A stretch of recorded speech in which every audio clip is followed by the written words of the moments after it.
qué silencio. Buenos días. Buenos días. Bueno, ya vemos que estamos todos aquí. No sé si tenéis, ¿cuántos de vosotros habéis recibido el maná con una gran sonrisa y algunas veces abrazo esta mañana de entrar por aquí? ¿Cuántos tenéis el maná? Ah, muy bien. Bueno, ahí he escrito una frase que es de Edward Schillebeeck, que es el autor, entre otros libros, de Dios y el hombre. Unas palabras que son muy significativas y que podéis leerlas, y yo voy a leer. Dice así: el hombre es un ser que no se realiza a sí mismo más que entregándose a los demás, que no se posee a sí mismo más que abriéndose a su prójimo.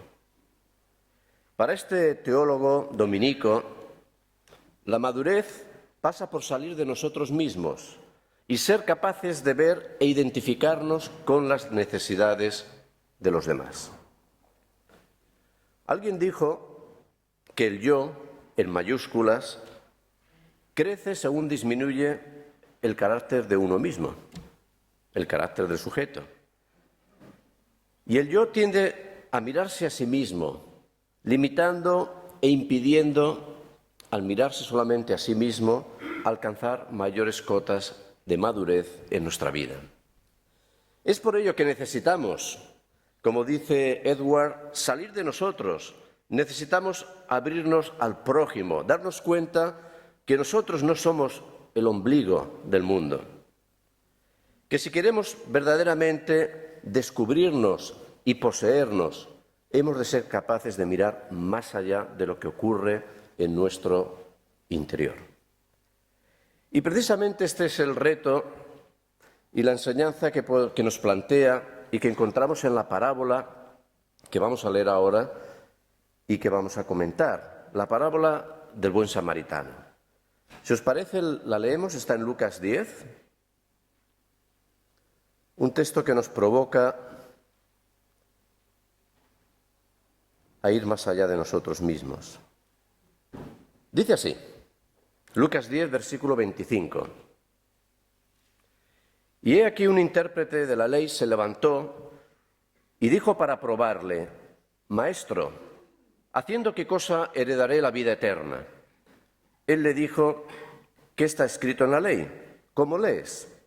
Aquel respondiendo dijo: amarás al Señor tu Dios con todo tu corazón, con toda tu alma y con todas tus fuerzas y con toda tu mente, y a tu prójimo como a ti mismo. Y le dijo: bien has respondido, haz esto y vivirás. Pero él, queriéndose justificar a sí mismo, dijo a Jesús: ¿y quién es mi prójimo? Respondiendo Jesús dijo: un hombre descendía de Jerusalén a Jericó y cayó en manos de ladrones, los cuales le despojaron e hiriéndole se fueron, dejándole medio muerto. Aconteció que descendió un sacerdote por aquel camino y viéndole pasó de largo.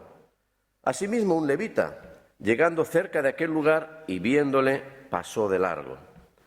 Pero un samaritano que iba de camino vino cerca de él y viéndole fue movido a misericordia y acercándose vendó sus heridas, echándole aceite y vino y poniéndole en su cabalgadura lo llevó al mesón y cuidó de él.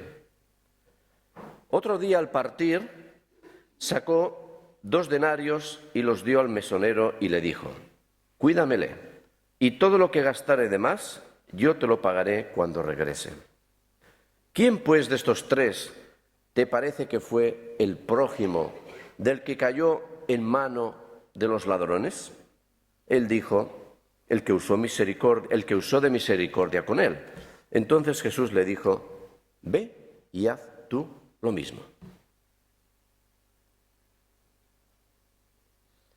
Interesante que el texto dice que, queriendo justificarse a sí mismo, dijo a Jesús: ¿y quién es mi prójimo?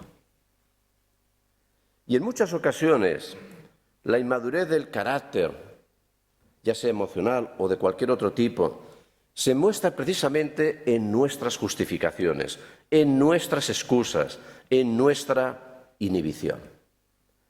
Y creo que de esto todos tenemos algo. Lo que decimos ser y lo que hacemos han de ir de la mano si no queremos caer en estas mismas justificaciones. La Biblia enseña y la psicología afirma de esta manera que una persona emocionalmente madura es aquella que tiene una identidad desarrollada, sabe quién es y trata de ser fiel a sí misma y a sus valores, viviendo y comportándose de acuerdo con ello. Así lo define la psicología. Santiago, el hermano de Jesús, lo dirá más resumidamente con estas palabras: y el que sabe hacer lo bueno y no lo hace, le es pecado. Y el apóstol Juan decía: y todo aquel que no hace justicia y que no ama a su hermano, no es de Dios. Porque este es el mensaje que habéis oído desde el principio, que nos amemos unos a otros. Hermanos, lo que somos y los valores en los que creemos se han de reflejar en cómo vivimos. En esto consiste la madurez. Y es un proceso, pero en esto consiste. Vivir conforme a lo que creo y a lo que soy. Y la enseñanza de Jesús en cuanto a cómo hemos de vivir, porque a veces esta es una de las justificaciones, bueno, es que no sé cómo tengo que vivir, qué es lo que tengo que hacer. Yo creo que la enseñanza de Jesús es tan clara que la podemos resumir en una sola frase. Amarás al Señor tu Dios con todo tu corazón, con toda tu alma, con todas tus fuerzas y con toda tu mente, y al prójimo como a ti mismo. Esta es la enseñanza de Jesús. Después podemos añadir toda la teología que queráis, pero esta es la enseñanza de Jesús. Una vida madura vive en coherencia con este mandato de Jesús: amar a Dios y amar al prójimo. Mirad, cuando a lo largo de los tiempos los cristianos en la Iglesia han vivido conforme a este doble mandato, es cuanto más la Iglesia ha crecido y madurado. El sociólogo Rodney Starr afirma y destaca que el cristianismo creció a un ritmo del 40% por década durante sus primeros 300 años de existencia. Es decir, prácticamente se multiplicaba cada 10 años durante 300 años consecutivos. Y uno de los factores que destaca era que los cristianos vivían de tal manera que el mundo notaba algo distinto en ellos que no podía ser ignorado. Estaban profundamente cautivados por el Evangelio e influenciados por las enseñanzas y los valores de Jesucristo. Se convirtieron en sal y luz en sus ciudades, en sus comunidades, llegando a ser, como algunos así lo llamaron, el alma de las mismas. En la epístola de Matetes a Diogneto, datada hacia el año 150 después de Cristo, solamente 150 años después de Cristo, Matetes escribe sobre el estilo de vida distintivo de los que se llamaban cristianos. Y mirad lo que dice, lo leo. Porque los cristianos no se distinguen de otros hombres ni por su país o lengua de origen, ni por las costumbres que observan, sino por su sorprendente estilo de vida. Esto está escrito 150 años después, Residen en sus propios países, pero solo como peregrinos. Como ciudadanos lo comparten todo con los demás. Se casan al igual que todos los demás, tienen hijos, pero no destruyen su descendencia. Comparten mesa, pero no cama. Viven en la carne, pero no por ella. Pasan sus días en la tierra, pero son ciudadanos del cielo. Obedecen las leyes prescritas, pero al mismo tiempo las superan con su vida. Aman a todos y son perseguidos por todos. Son pobres, pero enriquecen a muchos. Son injuriados y bendicen. Son insultados y responden honrando. Hacen el bien, pero se les castiga como malvados. En pocas palabras, los cristianos son en el mundo lo que el alma es para el cuerpo. Y como exclamaría un americano, no sé si hay alguno hoy por aquí, ¡wow! ¡Qué testimonio! Y yo me pregunto, ¿qué se escribiría acerca de los cristianos de hoy, del siglo XXI, en nuestra sociedad occidental? ¿Qué se escribiría? Hacia el año 215, después de Cristo, Tertuliano escribió estas palabras: cuidar al indefenso y practicar la bondad es lo que nos caracteriza ante muchos de nuestros oponentes. Mirad, dicen, solo hay que mirar cómo se aman unos a otros. Y si os acordáis, estas son las palabras que decían de Jesús y sus discípulos. Cómo se aman los unos a los otros. 200 años después, aún seguían diciéndolo. Mirad cómo se aman unos a otros. El amor al prójimo, la práctica de la misericordia y la bondad era algo evidente en los creyentes de la Iglesia primitiva. Era obvio, era evidente. Los primeros seguidores de Cristo, además de cuidar de los suyos, iban más allá de su propia comodidad y se preocupaban por los de fuera. Amaban y hacían el bien a todos. Ciertamente aquellos cristianos vivían, ponían en práctica la enseñanza de Jesús del Sermón del Monte. El sociólogo Starr comenta que durante los 3 primeros siglos, entre el año 165 y el año 251, hubieron al menos 2 grandes plagas que fueron trascendentales, para el increíble crecimiento de la Iglesia primitiva. Fueron plagas devastadoras que aniquilaron entre 1/4 y 1/3 de toda la población en el Imperio Romano. Se estima que solamente en Roma cada día morían 5.000 personas. Cada día, 5.000 personas. Cuando llegaron estas plagas, quienes podían huían de la ciudad como ratas o como cucarachas, como queráis, huían. Pero los cristianos se quedaron ayudando a los enfermos y a los moribundos. Ellos no se marcharon. Dionisio, el obispo de Alejandría, cuando escribe acerca de la respuesta de los cristianos ante la plaga que hubo en el año 251, hace las siguientes observaciones. La mayoría de nuestros hermanos cristianos mostraron un amor y una lealtad sin límites, siempre poniendo a los demás por delante. Haciendo caso omiso al peligro, se ocupaban de los enfermos, atendiendo a cada una de sus necesidades y ministrándoles en Cristo. Y con ellos dejaron esta vida felices y serenos, ya que terminaron por contagiarse. Muchos, cuidando y curando a otros, acabaron muriendo en su lugar.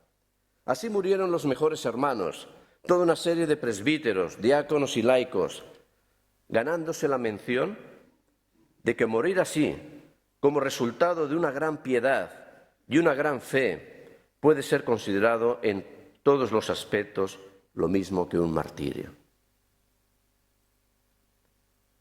Muchos que fueron cuidados y sanados por aquellos creyentes que no se escaparon, que se quedaron en medio de la plaga, terminaron por convertirse a Cristo como respuesta a esta misericordia que habían recibido y que no podían entender. Un amor que estaba dispuesto a sacrificarse. Y un amor que está dispuesto a sacrificarse de esta manera no se puede fabricar, no se puede fingir. Está envuelto de autenticidad. En el año 362, el emperador Juliano escribió estas palabras: los impíos galileos, cristianos, no solo ayudan a sus pobres, sino también a los nuestros. Todo el mundo ve que nosotros no ayudamos a nuestra gente. Esto el emperador. Conclusión: como todo el mundo ve que estos cristianos hacen lo que nosotros no hacemos, llevaron al emperador Juliano a lanzar una campaña para crear organizaciones caritativas paganas, porque no podía ser que solamente esto lo hicieran los cristianos. Starr concluye que en el año 313 el crecimiento y la influencia del Evangelio era tal que obligaron al emperador Constantino a reconocer el triunfo del cristianismo. Triunfo basado en el amor.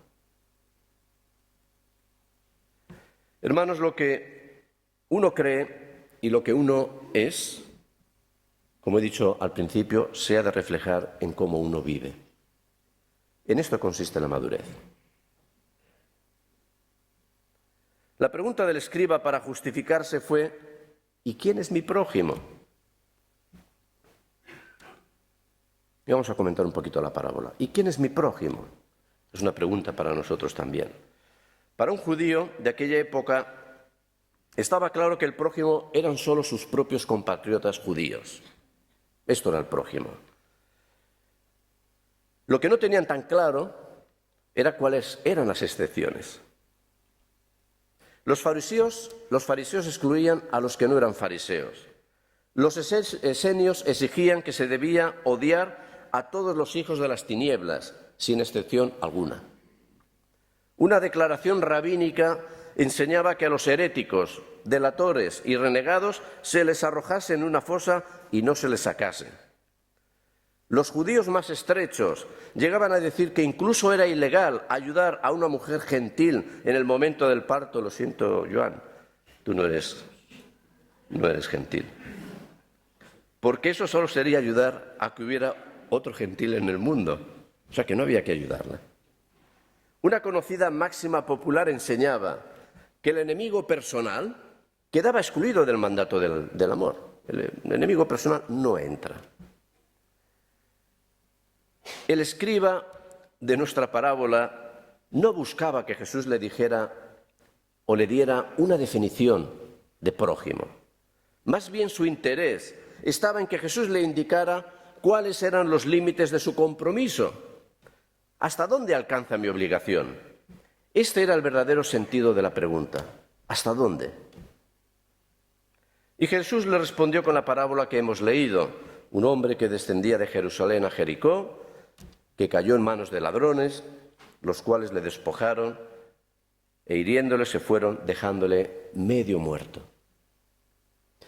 La carretera de Jerusalén, que yo he tenido la oportunidad de hacerla varias veces, y creo que Antonio ya hace poquito, ¿no? ¿La habéis hecho la carretera? ¿No? Bueno, la carretera de Jerusalén a Jericó era muy bien conocida por su peligrosidad. 28 kilómetros de un camino estrecho, cuesta abajo, que salva un desnivel de 1.200 metros, bordeada por rocas con vueltas, revueltas, que lo hacían un terreno propicio para los bandoleros. Mira, en el siglo V, Jerónimo nos cuenta que todavía a este camino se le llamaba el Camino Rojo o de la Sangre. Y aun en el siglo XIX era necesario pagar un peaje de seguridad a los jeques locales para poder usar esta carretera con cierta seguridad. Es decir, cuando Jesús contaba esta historia y explicaba lo que había sucedido, los oyentes se podían identificar plenamente porque era el pan de cada día. El hecho de que la parábola señale el lugar del suceso nos hace o nos indica con toda seguridad que aquel personaje maltratado era una persona local, es decir, era un judío.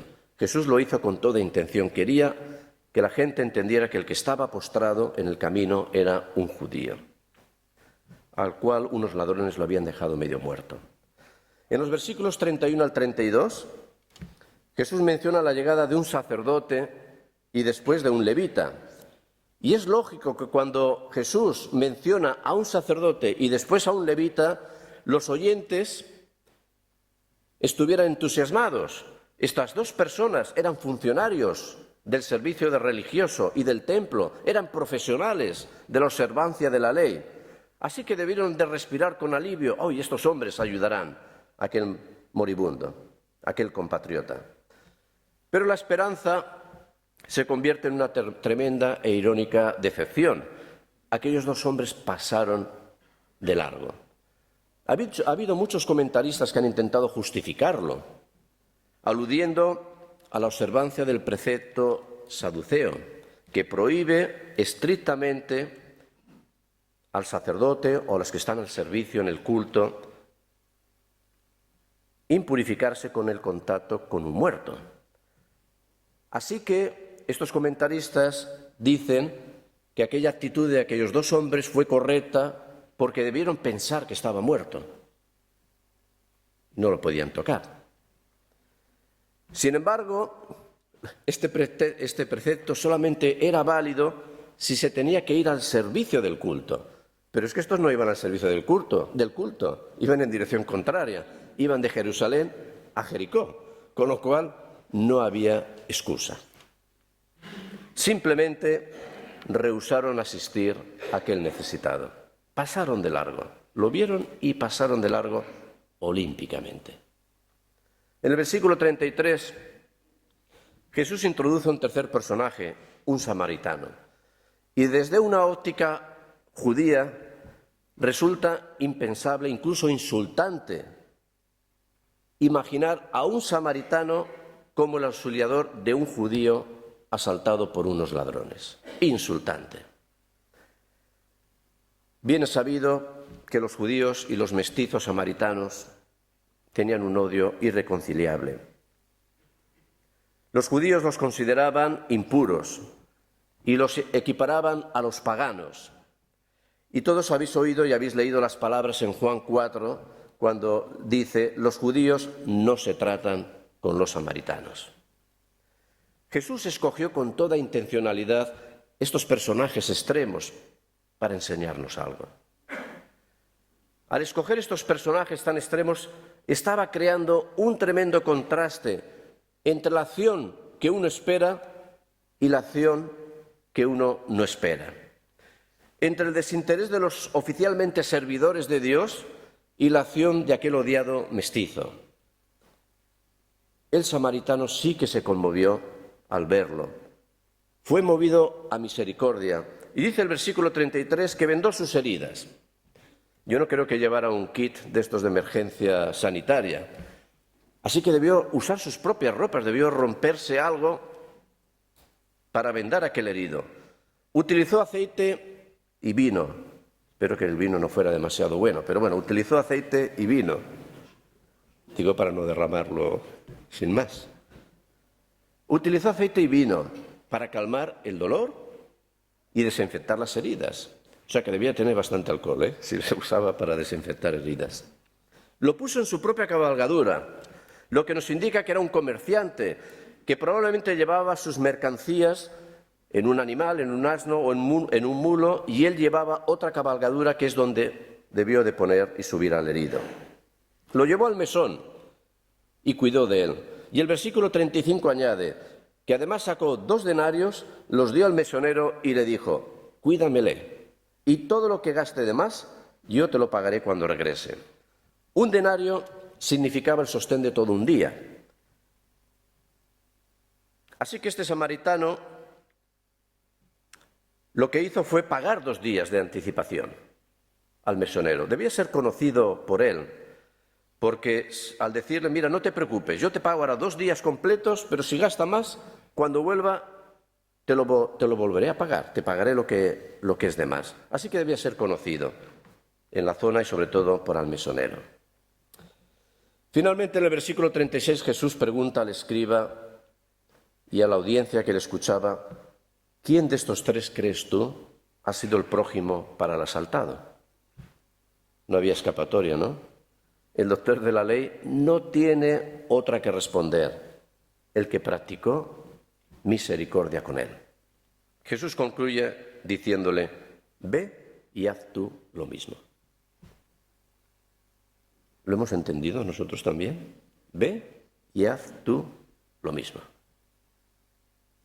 Toda una llamada a la solidaridad, a vivir una fe práctica, madura, no inmadura, comprometida, preocupada no solamente por mí, sino por las necesidades de los demás. Nuestro compromiso con las necesidades que nos rodean no es una opción. Para Jesús no es una opción. No es una opción. Es un imperativo que además requiere de nuestra iniciativa. No que el muerto, el casi muerto, se levante y venga a nosotros. ¿Me puedes ayudar? Ve y haz tú lo mismo. Martin Luther King decía: el verdadero prójimo arriesga su posición, su prestigio y aún su vida por el bienestar de los demás, como aquellos cristianos en los primeros 300 años de nuestra historia. Con esta parábola Jesús nos está retando a madurar emocionalmente, a no pensar que lo mío es más que lo de los demás, que mis necesidades son más grandes que las de los demás, que mis problemas son superiores a todos los demás. Nos reta a ir más allá de nosotros, a crecer, pero a crecer en amor. Nos está desafiando a la causa del amor, a uno que es capaz de romper barreras culturales, a superar prejuicios raciales, y de esto necesitamos mucho en la sociedad que estamos ahora viviendo, sobre todo con todo el fenómeno de los refugiados, la inmigración y esperar lo que va a venir. A un amor que no hace distinción de personas ni de clases. Prójimo no solamente es mi compatriota o mi amigo, sino todo aquel que necesita de nuestra ayuda. Jesús lo explicó muy bien con una frase, por si queremos ser más prácticos. Lo explicó muy bien. Mirad, todo cuanto queráis que os hagan los hombres, hacédselo también vosotros. Así de simple. Lo que esperas para ti, hazlo a los demás. Jesús nos reta a un amor que no se mueve por la exigencia, por el legalismo, por el dogma, porque llevemos una etiqueta, sino que se mueve de forma desinteresada y generosa. Mira, nadie hubiera objetado, si Jesús hubiera contado la historia, se hubiera quedado con el vendaje y la limpieza de las heridas. La gente ya hubiera dicho: qué bien. Pero el cuidado se prolongó hasta la mañana siguiente y a la siguiente, y no sabemos cuántas más. Esta parábola nos reta a amar como Cristo amó, sin límites, con completa entrega, dándolo todo por cada uno de nosotros. De hecho, como decía Lutero, y estamos en su 500 aniversario, él decía que en esta parábola el buen samaritano es Jesucristo, y Él es nuestro buen samaritano, que nos está llamando para que nosotros también seamos samaritanos. San Juan de la Cruz escribió: el lenguaje que Dios escucha mejor es el silencioso lenguaje del amor. Y a través de nuestro amor al prójimo estamos reconociendo el amor de Dios en nuestra vida y lo estamos transmitiendo a otros. Este fue sin duda el lenguaje y el estilo de vida que utilizaron los primeros cristianos. Y este fue precisamente el éxito de su misión. Ve y haz tú lo mismo. Dejadme ilustrar esto con un ejemplo personal para pediros que oréis también. Hace 12 años aproximadamente, motivado por el ejemplo de Jesús y bajo el lema Amar como Jesús ama, un grupo de personas iniciamos una ONG, una entidad para la cooperación, y decidimos centrarnos en el África subsahariana, en un país probablemente de los más pobres del mundo, del planeta, Burkina Faso, precisamente porque queríamos poner en práctica ve y haz tú lo mismo. También tengo que decir que no hay que irse a Burkina Faso para ve y haz tú lo mismo. Pero a veces el Señor nos llama a romper razas, fronteras y a ir, y es bueno. Hace 2 años iniciamos esta aventura con un grupo de doctores. Esta entidad se llama Ensimisión y a lo mejor en enero pues, tendremos la oportunidad de explicar alguna cosita mejor, o en febrero cuando haga falta. Pero es una entidad que está muy ligada a esta Iglesia. En la junta directiva de esta entidad está el pastor Andreu Dionís, está el doctor Joan Matas, que es el presidente, está el doctor Josué Garrigós, está un servidor, y muchos o algunos de vosotros os habéis involucrado y habéis participado en estos viajes de cooperación. ¿Por qué os digo todo esto? Porque el viernes vamos a mandar otro equipo, creo que ya hemos mandado 15 equipos de misión, vamos a mandar un equipo de 12 personas especialistas y os pedimos que oréis por esto. Es un país que tiene sus riesgos, no solamente de malaria, sino de otras cosas. Mandamos un equipo que va a hacer un trabajo especializado. Vamos a hacer una campaña de cirugía de cataratas. Llevamos 3 cirujanos con sus equipos auxiliares.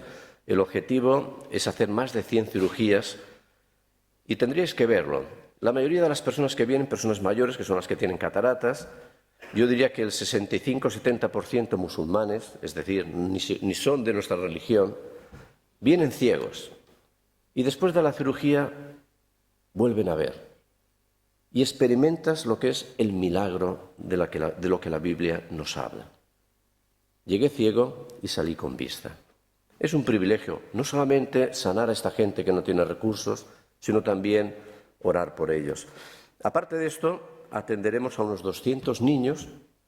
Tenemos un programa que se llama Umaru. Umaru era un niño musulmán y aquí viene el nombre del programa. Es un programa especial donde apadrinamos a niños, los escolarizamos, pero son niños que tienen algo especial. Todos tienen un hándicap auditivo. Algunos no oyen nada y consideran los papás que están locos porque no responden, los tratan como locos, los marginan. Algunos tienen con prótesis que estamos aplicando a posibilidades de empezar a escuchar algo, pero son niños complicados, dejados de la mano, que necesitan escuelas especiales de signos, tienen que aprender. Bueno, tendremos la oportunidad de atender a 200 niños y de poder ayudarles. Ve y haz tú lo mismo. No hay que ir a Burkina, se puede empezar aquí, pero también podemos ayudar allí. Y es un motivo de alegría ver que esta Iglesia también piensa más allá de nuestras fronteras. El compromiso de personas que dirigen esta entidad, que son de aquí, o personas que han venido a algunos de nuestros viajes, algunos no los veo, sí, veo al Ismael, el Kelian, nuestro hijo Josué, el doctor Andreu, Edo, no sé si lo veo, y muchos otros.